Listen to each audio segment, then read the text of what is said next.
मिथिला की राजसभा हजारों राजाओं से भरी हुई थी। ये सभी मां सीता के स्वयंवर में आए थे। एक तरफ कई शक्तिशाली राजा और दूसरी ओर भगवान शिव का दिव्य धनुष। कोई राजा उस दिव्य धनुष को नहीं उठा पा रहा था। वो धनुष इतना शक्तिशाली था कि रावण तक ने हार मान ली थी। माता सीता महल की छाया से ये सब देख रही थी। राजा जनक ने अपनी उम्मीद खो दी थी। तभी विश्वामित्र ने राम को बुलाया। उन्होंने सबसे पहले धनुष को प्रणाम किया और उसे उठाया, लेकिन जैसे ही वे प्रत्यंचा चढ़ा रहे थे, धनुष टूट गया। त्रेता युग एक ऐसा युग जहां अहंकार और विनाश ने रावण का रूप लिया था, जहां योगियों की तपस्या भंग कर दी जाती थी। और इस युग को संतुलित करने के लिए स्वयं भगवान विष्णु ने अवतार लिया श्री राम के रूप में। लेकिन ये कथा केवल उस विनाश के बारे में नहीं है। ये कथा उस अटूट और पवित्र प्रेम की है जो माता सीता और भगवान राम ने एक दूसरे से किया। आखिर कौन थी सीता, राजा जनक की पुत्री या धरती माता की? कैसे मिलन हुआ सीता राम का? क्यों रावण ने सीता मां का हरण किया? सबसे चौंका देने वाला सवाल तो ये है कि श्री राम, जो माता सीता के लिए सारे संसार को नष्ट करने के लिए तैयार थे, उन्होंने अंत में मां सीता को वन में क्यों त्यागा? कौन थे राजा दशरथ और कैसे वे बने मर्यादा पुरुषोत्तम श्री राम के पिता? क्यों श्री राम को वनवास जाना पड़ा? कैसे श्री राम ने हनुमान जी की सहायता से राम सेतु मार्ग का निर्माण किया और कैसे अपनी वानर सेना से रावण को परास्त किया? इन सभी सवालों के जवाब आज आपको इस वीडियो में मिलने वाले हैं। ये एक पवित्र प्रेम कथा है जो केवल एक जन्म तक सीमित नहीं है। ये केवल एक कथा नहीं है, ये एक यात्रा है जो स्वयं हमें भगवान राम और विष्णु से जोड़ती है। अगर आप इस यात्रा का हिस्सा बनना चाहते हैं तो वीडियो को लाइक कर कमेंट में जय श्री राम जरूर लिखें।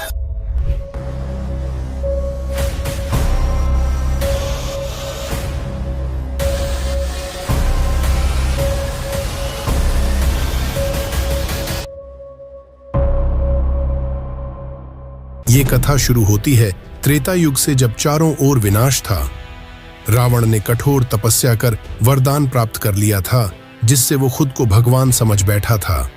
उसका आतंक इतना था कि उसने ऋषियों, देवताओं, यहाँ तक ब्रह्मा के बनाए गए नियमों को भी चुनौती दे दी थी। रावण के राज्य में यज्ञ विफल होने लग गए। देवता घबराने लगे थे। सभी देवताओं ने ब्रह्मा जी से विनती की और ब्रह्मा जी ने विष्णु जी से कि वे धरती पर जन्म लेकर रावण का संहार करें।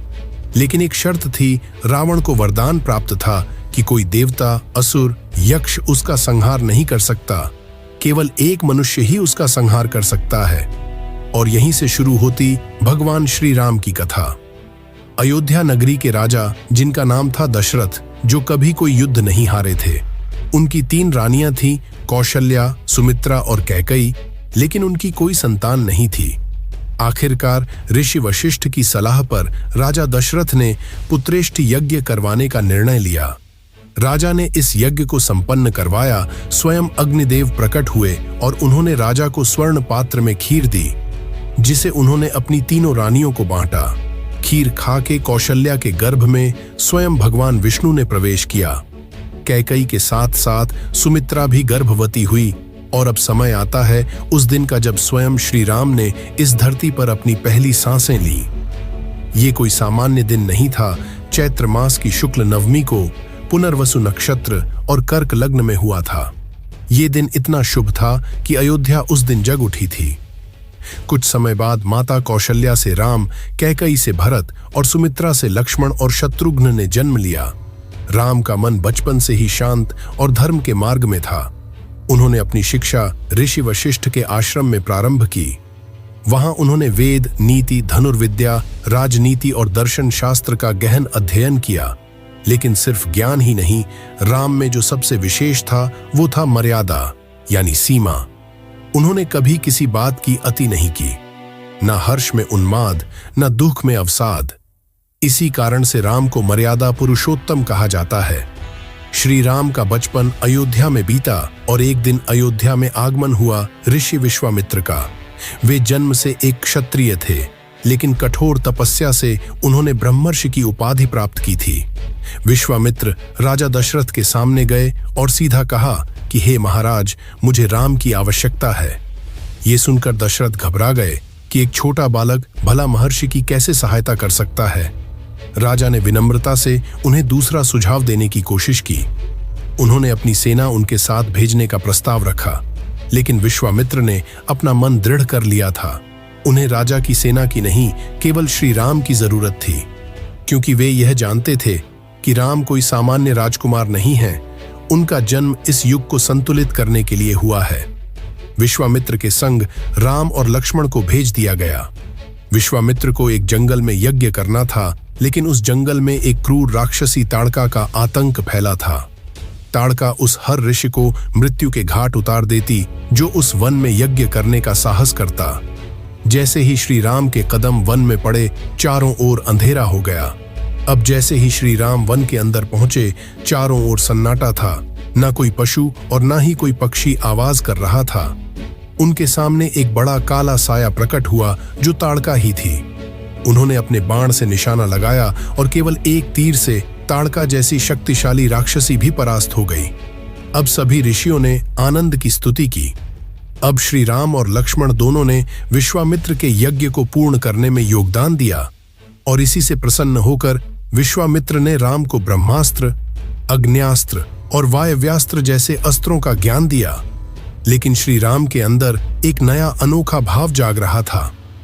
जब विश्वामित्र ने जनकपुरी की ओर बढ़ने का संकेत दिया तो राम के हृदय में कपकपी हुई, मानो कोई उनका इंतजार कर रहा हो।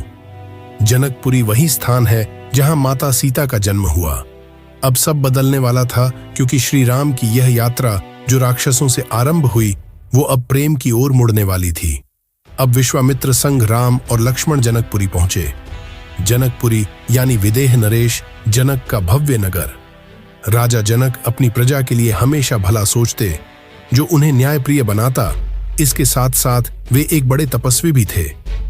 एक बार राजा जनक खेत जोत रहे थे और उनके अग्रभाग से धरती फट गई। जैसे ही ये हुआ, धरती से एक कन्या प्रकट हुई जिसका नाम उन्होंने सीता रख दिया। सीता जो स्वयं माता धरती की पुत्री थी, स्वयं माता लक्ष्मी का अवतार। माता सीता का हृदय बचपन से ही करुणा और प्रेम से भरा था। वो शांत, सरल लेकिन उदास रहती, मानो उन्हें पता था कि कोई उनकी प्रतीक्षा कर रहा है। कोई उनके लिए आने वाला है, कोई ऐसा जो उन्हें सदियों से जानता है। जब माता सीता बड़ी हुई और उनके विवाह का समय आया, तब राजा जनक ने ये निर्णय लिया कि सीता का विवाह किसी साधारण पुरुष से नहीं होगा। उन्होंने सीता के लिए एक दिव्य स्वयंवर का आयोजन करवाया। इस स्वयंवर में दूर दूर से शक्तिशाली राजा आए थे। स्वयंवर की शर्त ये रखी गई कि जो भी इस दिव्य भगवान शिव जी के धनुष को उठाकर प्रत्यंचा चढ़ाएगा, वही उनकी पुत्री सीता के वर के रूप में स्वीकार जाएगा। पूरी सभा में सभी राजाओं ने एक एक करके कोशिश की, यहाँ तक स्वयं रावण ने भी, लेकिन कोई भी ऐसा राजा नहीं था जो उस धनुष को उठा सके।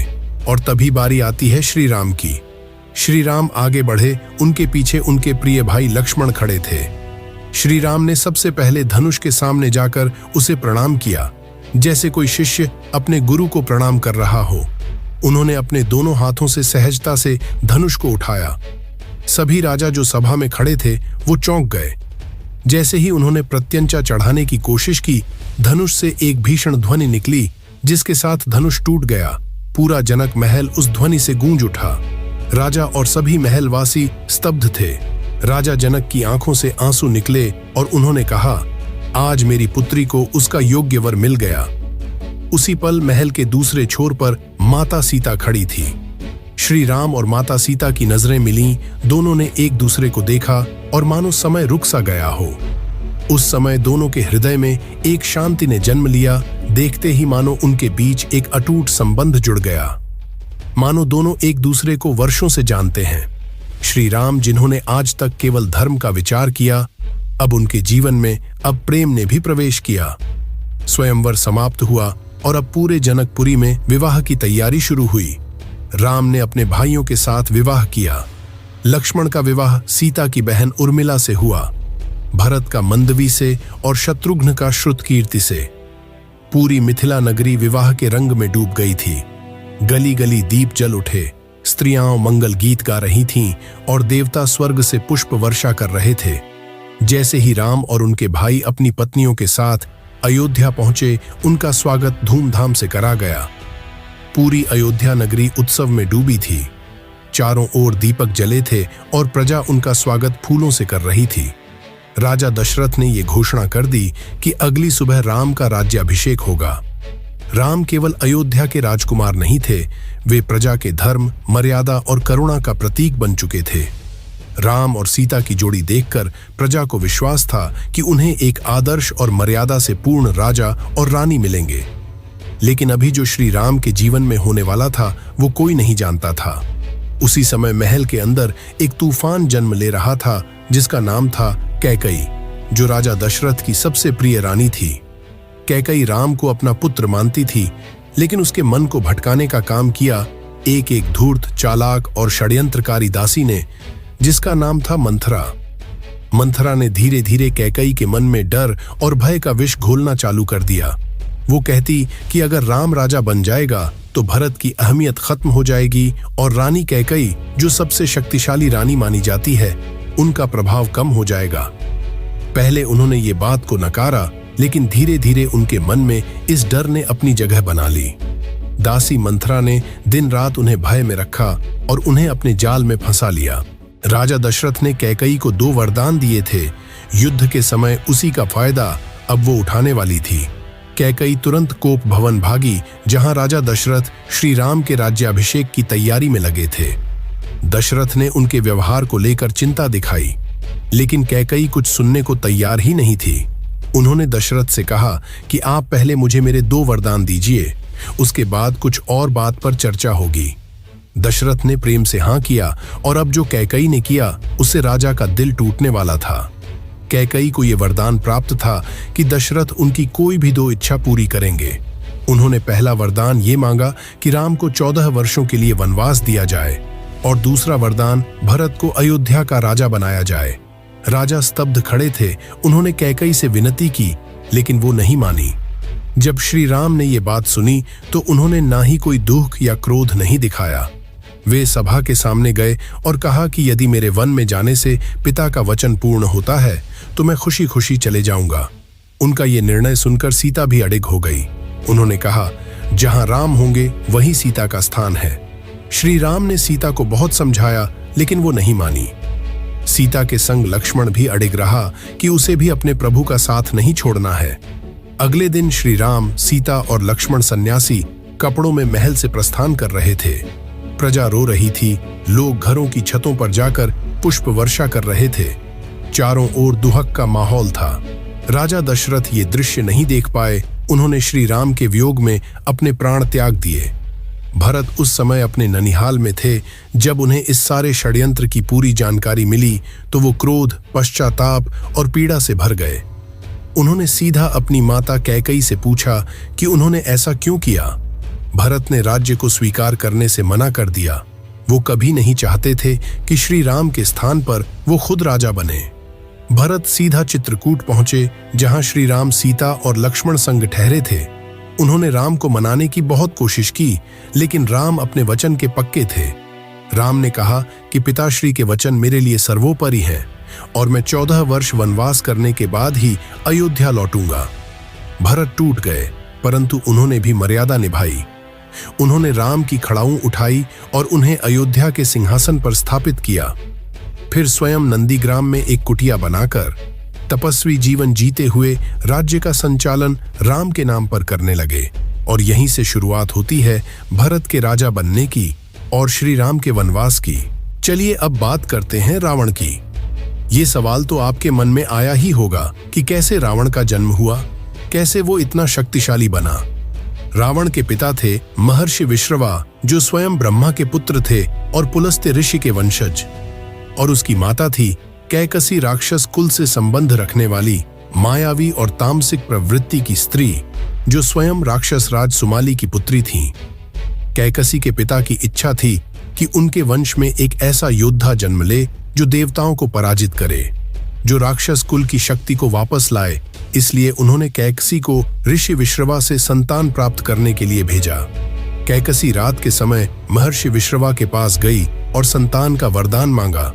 विश्रवा ने कहा तुमने रात्रि के अंधकार में संतान मांगा है, तुम्हारा पुत्र राक्षस होगा। यहीं से जन्म हुआ दशग्रीव का, जो आगे चलकर रावण कहलाया। उसके साथ जन्म हुआ 2 भाइयों का, जो थे कुंभकर्ण, जो विशाल और शक्तिशाली था, और विभीषण, जो धर्मप्रिय और शांत था। रावण की एक बहन भी हुई जिसका नाम शूर्पणखा था, जिसने आगे चलकर एक प्रमुख भूमिका निभाई मां सीता के हरण में। रावण के 10 सिर थे, जो केवल शारीरिक प्रतीक नहीं थे, बल्कि उसके ज्ञान, क्षमता और महत्वाकांक्षा के प्रतीक माने जाते हैं। हर सिर एक अलग गुण का प्रतिनिधित्व करता था: शास्त्र ज्ञान, संगीत, तंत्र, राजनीति, युद्ध नीति, वेद, कला, ज्योतिष, भाषा और वैदिक अनुष्ठान।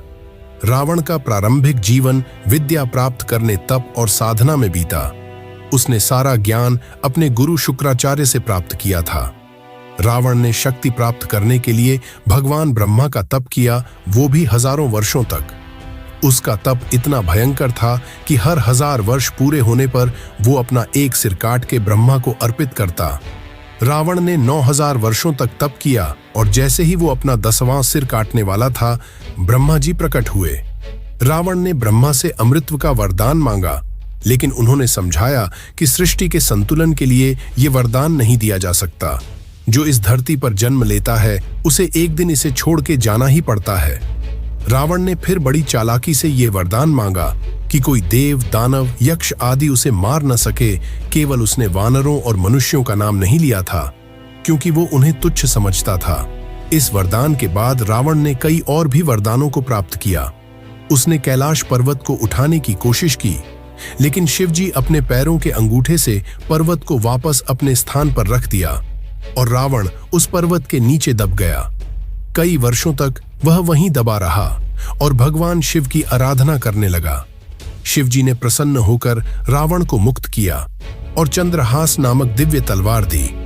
रावण ने वहीं शिव तांडव स्तोत्र की रचना की, जो आज भी उसकी काव्य प्रतिभा और भक्ति का प्रतीक माना जाता है। इतनी शक्तियां प्राप्त करने के बाद रावण अहंकारी होने लगा। उसे लग रहा था कि पूरे ब्रह्मांड में उससे ज्यादा शक्तिशाली कोई नहीं है। उसने तीनों लोकों को अपनी शक्ति से जीत लिया, इंद्र को परास्त किया, यमराज को चुनौती दी और नवग्रहों को अपनी महल में बंदी बनाकर सीढ़ियां बना दी। उसकी लंका स्वर्ण से बनी थी, दिव्य, जहां न कोई भूखा रहता, न ही कोई बीमार। रावण की सबसे बड़ी कमजोरी थी स्त्री के प्रति उसका वासनात्मक दृष्टिकोण। रावण ने एक बार वेदवती नामक तपस्विनी का अपमान किया, जिससे वेदवती ने उसे श्राप दिया कि अगले जन्म में उसकी मृत्यु का कारण बनेगी। लेकिन इस श्राप के बाद भी रावण नहीं रुका। उसने ऋषि पुत्रियों का अपहरण किया, जिससे ऋषियों ने उसे श्राप दिया कि अगर वो किसी भी स्त्री को उसकी अनुमति के बिना स्पर्श करेगा तो उसी पल जलकर भस्म हो जाएगा। रावण ये जानता था, इसी कारण से उसने कभी भी माता सीता को स्पर्श नहीं किया। तो ये थी रावण की कथा, जो हमें जाननी जरूरी थी। अब आते श्री राम, लक्ष्मण और मां सीता की कथा में। वनवास के दौरान श्री राम पंचवटी पहुंचे। वहां शूर्पणखा, जो रावण की बहन थी। शूर्पणखा श्री राम के शरीर और चमक से आकर्षित होकर उनसे विवाह का प्रस्ताव रखने गई। उन्होंने शूर्पणखा को प्रेम से मना कर दिया, ये कहकर कि उनके जीवन में पहले से ही सीता है। तब वो लक्ष्मण के पास गई और उन्होंने भी उनके प्रस्ताव को ठुकरा दिया। क्रोध में आकर शूर्पणखा ने सीता पर हमला किया, जिससे लक्ष्मण ने उनकी नाक काट दी। जब ये बात रावण को पता चली, तब वह क्रोधित हो उठा। रावण ने बदला लेने के लिए एक मारीच को स्वर्ण मृग का रूप लेकर पंचवटी भेजा। सीता उस मृग को देखकर मुग्ध हो गईं और राम से उसे लाने का आग्रह किया। राम वन में गए और मारीच ने राम की आवाज निकाली, जिससे लक्ष्मण ने मां सीता के चारों ओर एक रेखा खींचकर श्री राम की सहायता करने चले गए। अब रावण एक साधु के वेश में भिक्षा मांगने आया, और जैसे ही मां सीता ने उस रेखा को पार किया, रावण अपने असली रूप में आकर सीता मां का हरण कर लिया। आकाश में उड़ते रथ में गरुड़ ने हमला किया। गरुड़ माता सीता को नहीं बचा पाया, लेकिन रावण ने उसके पंख काट दिए। माता सीता को रावण ने अशोक वाटिका में रखा और बार बार विवाह का प्रस्ताव देने लगा, लेकिन माता ने सदैव उन्हें मना किया और कहा, राम मेरे स्वामी हैं, मेरा जीवन उनके चरणों में समर्पित है। तुम मेरा शरीर ले सकते हो, आत्मा नहीं। अशोक वाटिका में जब सीता माता अकेली बैठी थीं, रावण ने उन्हें बार बार मनाने की कोशिश की, लेकिन हर बार सीता ने राम के प्रति अपने प्रेम और निष्ठा को दोहराया। रावण को यह समझ आ गया कि बलपूर्वक या मोह से वह सीता को नहीं जीत सकता। तब उसने छल का सहारा लिया। सबसे पहले रावण ने एक मायावी सिर और धनुष बाण का निर्माण किया, जो हूबहू श्री राम के सिर और उनके धनुष बाण से मिलता जुलता था। अब रावण ने एक मायावी राक्षसी को मां सीता के पास रोते हुए भेजा। उस राक्षसी ने कहा, हे देवी, मुझे यह कहते हुए भारी दुख हो रहा है, लेकिन युद्ध में रावण ने श्री राम का वध कर दिया है। यह देखिए, यह उनके सिर और धनुष हैं। जैसे ही उन्होंने सिर और धनुष देखा, वो स्तब्ध रह गईं और रोने लगीं, फिर मूर्छित हो गईं। जब वे होश में आईं तो उन्होंने रावण से कहा कि मेरा हृदय कहता है कि श्री राम अभी भी जीवित हैं और मेरे लिए आ रहे हैं। इसी दौरान हनुमान जी सीता माता से मिलने अशोक वाटिका पहुंचे। उन्होंने राम की मुद्रिका दी और बताया कि राम जीवित हैं और जल्द ही उन्हें मुक्त कराने लंका आ रहे हैं। इससे सीता माता को एक बार फिर विश्वास और साहस मिला। यह देख माता सीता रोने लगीं। उन्हें अब यह विश्वास हो गया कि उनके प्रभु जीवित हैं और उन्हें लेने आ रहे हैं। हनुमान जी ने उन्हें श्री राम का संदेश सुनाया और उन्हें एक चूड़ामणि देकर राम के लिए संदेश के रूप में देने को कहा। लेकिन अगर हनुमान जी चाहते तो उसी समय पूरी लंका और रावण का विनाश कर मां सीता को वापस ले जा सकते थे, लेकिन उन्होंने अपने प्रभु के आदेशों का पालन किया। हनुमान जी ने लंका में रावण के पुत्र अक्षय कुमार का वध कर दिया। उन्हें बंदी बना लिया गया और रावण के सामने प्रस्तुत किया गया। हनुमान जी ने अपनी इच्छा से अपने आप को बंदी बनने दिया और अपनी पूंछ में आग लगाने दी। यह आग इतनी भड़की कि हनुमान जी ने रावण की लंका को अपनी पूंछ से जला दिया और वापस श्री राम के पास लौट गए। राम को जब सीता का संदेश और चूड़ामणि प्राप्त हुआ तो उन्होंने वानर सेना को लंका कूच का आदेश दिया। सेतु निर्माण आरंभ हुआ। समुद्र देवता ने राम के धैर्य और भक्ति से प्रसन्न होकर उन्हें मार्ग दिया। नल नील की सहायता से सेतु का निर्माण हुआ और राम सेना सहित लंका पहुंचे। लंका पहुंचने के बाद श्री राम ने सबसे पहले अंगद को शांति दूत बनाकर भेजा, लेकिन रावण के अहंकार ने प्रस्ताव को ठुकरा दिया। रावण के भाई विभीषण ने भी उन्हें समझाने की कोशिश की, लेकिन वह उसकी बात नहीं माना। विभीषण ने लंका त्यागने का निर्णय लिया और श्री राम की शरण में जा पहुंचा, जहां प्रभु ने उन्हें लंका का भावी राजा घोषित किया। फिर प्रारंभ हुआ महान युद्ध, जो केवल अस्त्रों का नहीं बल्कि धर्म और अधर्म के बीच की लड़ाई थी। वानर सेना और राक्षसों के बीच घोर युद्ध हुआ। मेघनाद ने लक्ष्मण को शक्ति बाण से मूर्छित कर दिया, जिसे संजीवनी बूटी लाकर हनुमान जी ने बचाया। कुंभकर्ण का वध हुआ, मेघनाद का अंत हुआ। यह सब राम की सेना की वीरता का परिचय था। अंत में आया राम और रावण का युद्ध, एक महाभयंकर युद्ध दो महाशक्तियों के बीच। रावण ने अपने 10 सिरों को प्रकट किया और अपने दिव्य अस्त्रों का प्रयोग करने लगा। उसने अपने अग्निबाण से प्रहार किया, जो बड़े बड़े पहाड़ों को भी नष्ट कर सकता था। उसके बाद चारों ओर अपनी माया बिछा दी। चारों ओर हजारों काल्पनिक राम और लक्ष्मण खड़े थे, लेकिन श्री राम शांत रहे और एक एक करके सभी अस्त्रों को अपनी शक्ति से विफल कर दिया। जैसे ही श्री राम रावण के सिर को धड़ से अलग करते, उसका सिर वापस प्रकट हो जाता। तब उन्होंने इंद्र के दिए ब्रह्मास्त्र को साधा, जो सीधे रावण के हृदय में जा लगा और उसका शरीर धरती पर गिर पड़ा। और इसी तरह रावण का अंत हुआ। राम ने लक्ष्मण से कहा कि वे रावण के पास जाकर अंतिम क्षण में कुछ ज्ञान प्राप्त करें, क्योंकि रावण जैसा विद्वान दुर्लभ था। लक्ष्मण ने रावण से उसकी अंतिम सीख सुनी, जिसमें रावण ने बताया कि श्रेष्ठ कार्यों को कभी भी कल पर नहीं टालना चाहिए। और इसी के साथ मैं आज की वीडियो समाप्त करना चाहता हूं। अगर आपको इस वीडियो से कुछ भी सीखने को मिला हो तो इसे अपने परिवार वालों के साथ जरूर शेयर करें और वीडियो को लाइक कर चैनल को सब्सक्राइब जरूर से करें।